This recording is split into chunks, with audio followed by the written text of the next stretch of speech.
A gente conversa agora com Michel German. Ele é professor de Sociologia da Universidade Federal do Rio de Janeiro. Professor, bem-vindo.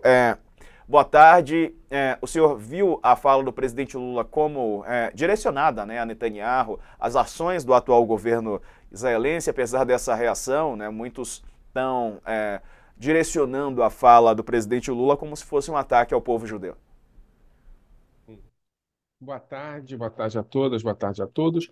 Eu acho que a gente tem que entender que a fala do presidente Lula ela é uma fala que tem um contexto, né? Se a gente fizer uma análise, que é um contexto que ele, enfim, desde o dia anterior, critica o Hamas pelo ataque terrorista, critica Israel pela invasão de Gaza e pela carnificina. Na fala específica, ele faz uma resposta a uma pergunta de um repórter sobre a contradição entre falar sobre a possibilidade de envolvimento de terrorismos na organização UNRWA, que é a Organização para Refugiados Palestinos, e no meio dessa história, ele fala sobre Hitler, né, e faz uma comparação com Hitler. E usa o termo Hitler, inclusive, de maneira, no meu juízo, pouco respeitosa dentro da falta de respeito. Ele diz o seguinte: olha, Hitler que resolveu, até que Hitler resolveu matar os judeus, né? Eu acho que a fala de Lula é uma fala absolutamente perfeita. Inclusive, as posições de Lula são posições muito importantes. Ele tem uma constância na necessidade de criação de dois estados, nas críticas ao Hamas e na crítica à atitude beligerante do governo Benjamin Netanyahu. O que a gente percebe aqui é que houve um uso absolutamente desastroso de uma comparação pouco cuidadosa, pouco respeitosa e desconectada da realidade, que foi a questão da comparação, mais de comparação, da equivalência, do paralelo entre o que acontece hoje no mundo e o que acontece hoje em Israel, e uma relação de como se nada parecido com isso tivesse acontecido desde a década de 40, desde 45, desde o pós-guerra no mundo. Eu acho que a gente tem que no auge da crise, entender que tem dois elementos aqui. O primeiro elemento é a crítica legítima do presidente Lula ao governo Benjamin Netanyahu, e o segundo elemento é a fala desastrosa, o paralelo desastroso que ele traça entre Hitler, ele usa o termo, não fala sequer Holocausto, Hitler e uma expressão até que Hitler decidiu matar os judeus, como se fossem só judeus e de repente Hitler matou, não falou do processo histórico, etc. e tal. Eu acho que aqui a gente tem, de novo, eu vou repetir para que as coisas fiquem claras, né? Uma fala específica desastrosa dentro de uma narrativa que me parece importante, coerente e que tem uma posição estratégica típica da política histórica do Itamaraty. Michel, boa tarde. Sakamoto aqui, obrigado pela presença. Eu vou pensar uma parte da sua fala, que é isso que a gente estava, inclusive, falando com o Ibrahim há pouco, né? Que é a questão do uso da fala, né? Que, na verdade, o que acho que surpreende, aqui a gente não vai discutir isso nas redes sociais, o pessoal vai no clima de fla-flu, mas é que surpreende um pouco o Lula não ter percebido que a fala dele daquele jeito poderia ser usada pelo gabinete de Benjamin Netanyahu, né, que vem sendo extremamente criticado. Para quem tá, por exemplo, quem acompanha a política de Israel, não é uma política monolítica. Você tem muita gente em Israel que quer ver, que prefere ver o diabo do que ver o Benjamin Netanyahu, inclusive culpando ele pelo 7 de outubro, porque as forças de inteligência não fizeram, não teriam feito o trabalho decente de tentar prever, ou ele não ouviu, ou o pessoal dele não ouviu essa previsão, e aí acabou acontecendo o atentado terrorista do Hamas. E o que acontece é que o Netanyahu foi muito rápido, né? Ele se apropriou, utilizou, como ele já tinha feito, inclusive com outras figuras internacionais que tinham feito a mesma coisa, utilizou, levou. É claro, a crítica do presidente Lula do jeito que ele colocou, foi uma crítica que você mesmo coloca desnecessária, né? A fala dele, né, que não coaduna com o que ele vinha defendendo dentro da política internacional brasileira, mas aí ele coloca isso, né? Netanyahu usa isso e, inclusive, a extrema-direita brasileira já absorveu e tá bombando isso, inclusive para chamar para a manifestação do 25 de fevereiro do Bolsonaro. E eu queria que você avaliasse um pouco isso, na verdade, como o governo Netanyahu está hoje, qual que é a situação do governo Netanyahu, né, hoje, e como é que você vê essa extrema-direita internacional reverberando esse tipo de declarações, instrumentalizando, utilizando a oportunidade? Você falou tanta coisa interessante que eu nem sei nem por onde começar. Porque Pode ser qualquer uma, né?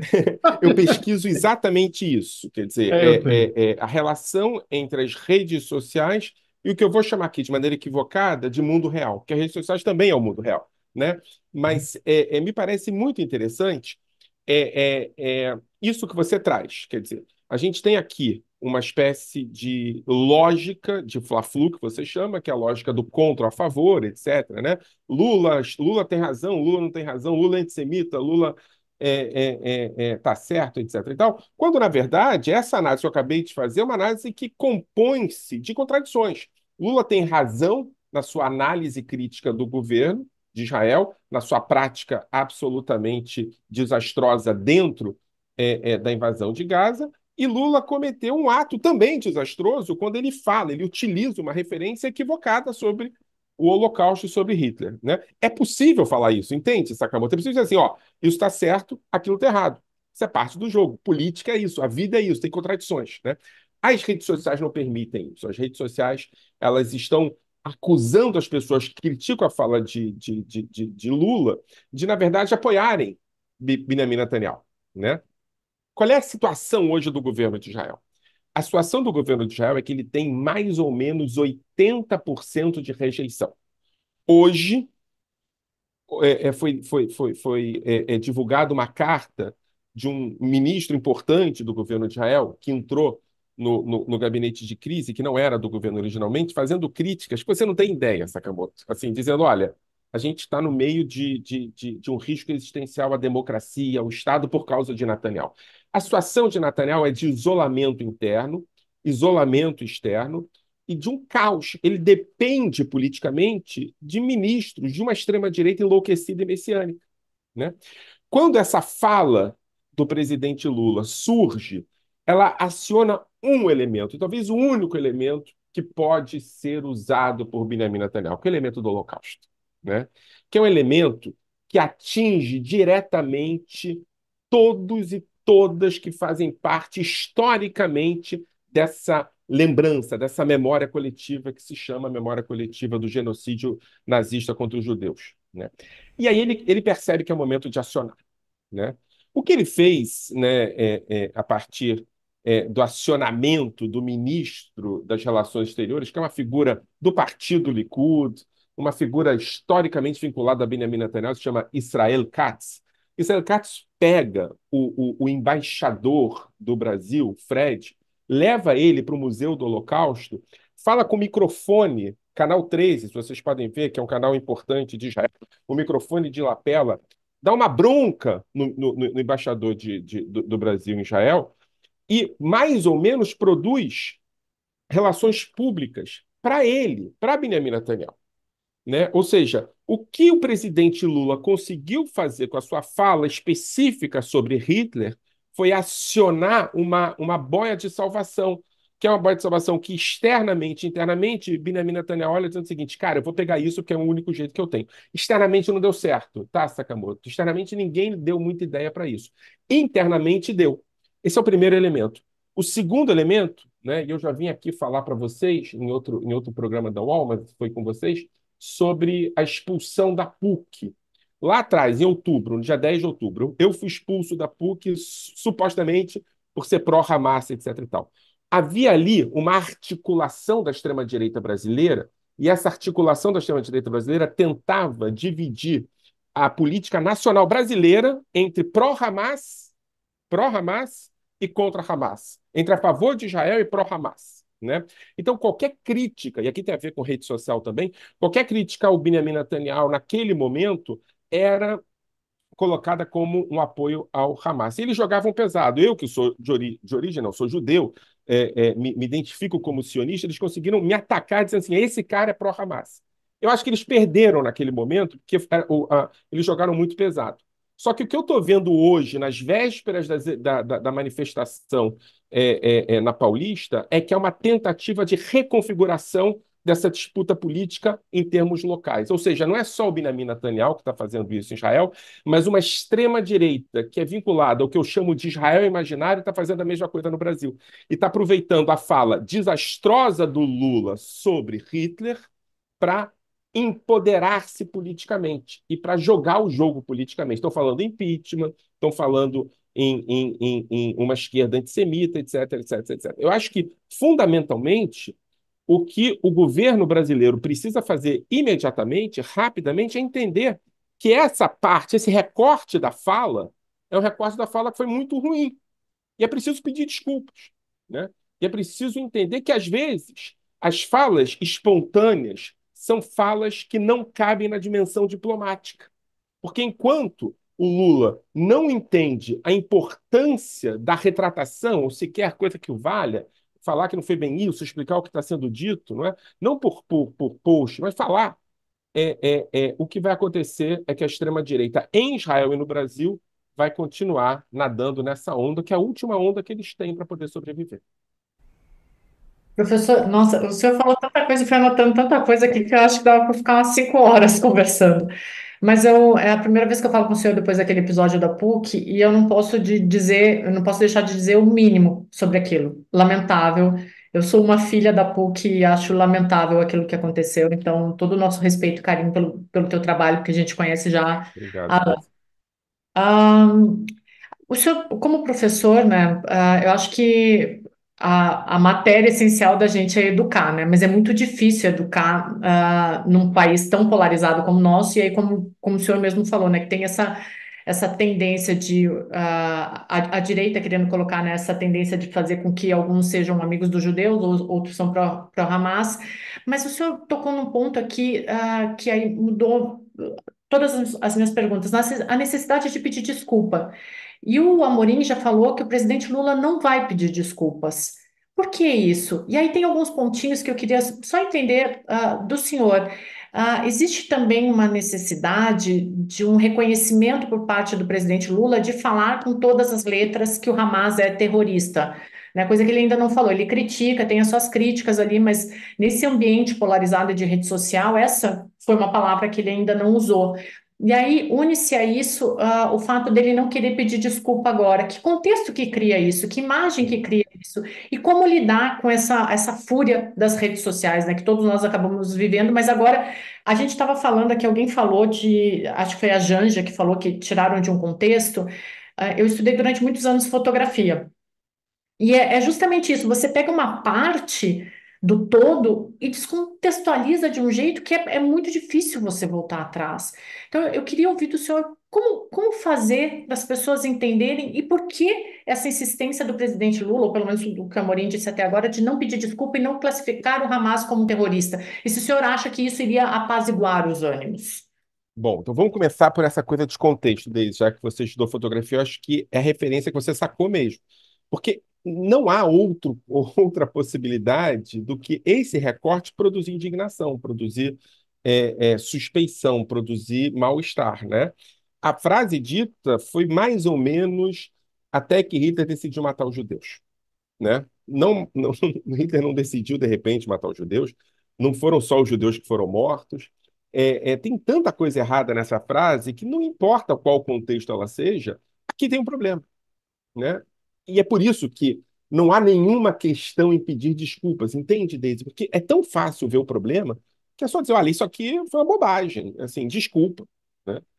Eu me lembro que na época da eleição de 22, né, teve um grupo muito importante de intelectuais judeus que começaram a perceber que havia uma gramática neonazista no bolsonarismo, né? Ao contrário disso que aconteceu na Etiópia, não houve uma confusão e uma fala sobre Hitler.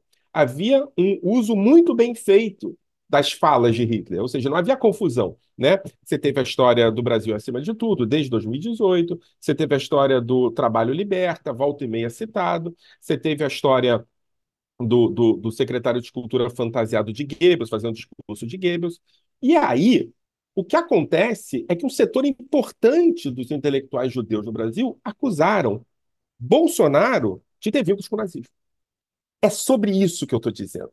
Quando Lula se refere a Hitler da maneira que ele se referiu, ele não está atacando somente Benjamin Netanyahu, que eu nem imagino que ele esteja. Ele está falando com essas pessoas, das quais eu faço parte, entende? Então é muito importante que ele entenda que essa questão tem a ver com gente que investiu politicamente nele e arriscou o conforto e a existência dentro de uma estrutura comunitária em nome de uma denúncia. E essa denúncia tem a ver com aquilo que ele está utilizando. Então é fundamental o pedido de desculpas, né? Eu acho que tem uma questão aí, que é uma questão entre o Itamaraty e o governo, tem aí uma contradição. Um está olhando mais para uma diplomacia ativa, ativista, e outro está olhando mais para uma tradição diplomática. Um quer fundamentar a importância do Lula como liderança internacional, enquanto o outro faz isso de maneira mais gradual. E a gente tem um problema, tem uma contradição aqui de termo. Eu acho que o presidente Lula tem todo o potencial de ser uma referência internacional. Ele poderia ser um mediador, né? Eu sempre digo que o mediador não precisa ser neutro, ele tem que ter lado. E o lado do Brasil, historicamente, é o lado da multilateralidade, da defesa democrática, etc. e tal. E aí eu acho que a gente tem um problema, porque Lula, com essa declaração, pode ter perdido esse potencial de ser um mediador. Agora, Lula tem sido extremamente coerente, porque ele tem tratado a história do ataque do dia 7 de outubro como ataque terrorista. Ele já utilizou, inclusive, o termo bárbaro, né? Agora, tradicionalmente, a diplomacia brasileira utiliza a referência das Nações Unidas. Já as Nações Unidas, por motivos vinculados a políticas conjecturais dela, não trata o Hamas como terrorista, trata o ato do Hamas como terror, né? E Lula tem falado isso constantemente, né? Inclusive falou isso um dia antes da fala sobre Hitler, que foi ontem, né? Ontem. Eu acho que aqui tem uma coerência, que aqui tem um posicionamento, que tem que ser respeitado.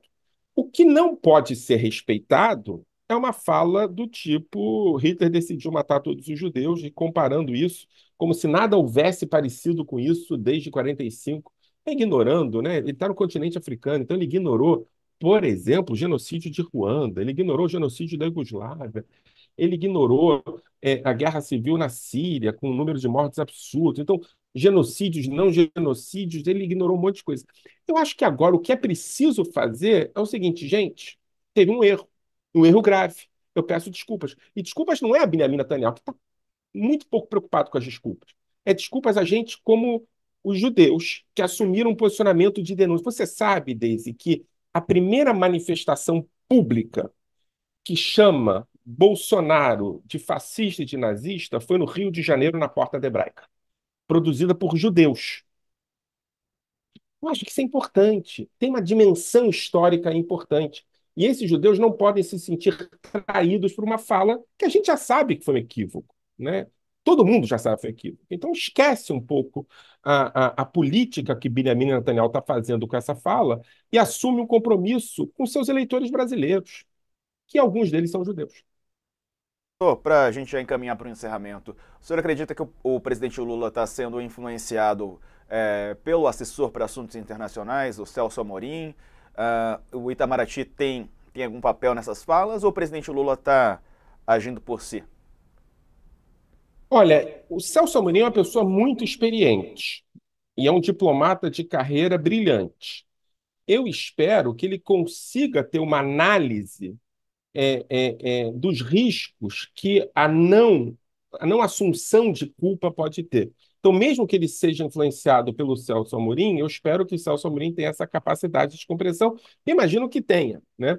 Eu acho, aqui voltando um pouco ao que o Sakamoto falou, que é o que eu pesquiso, eu acho que as redes sociais estão produzindo uma realidade que é uma realidade quase de ficção científica, né?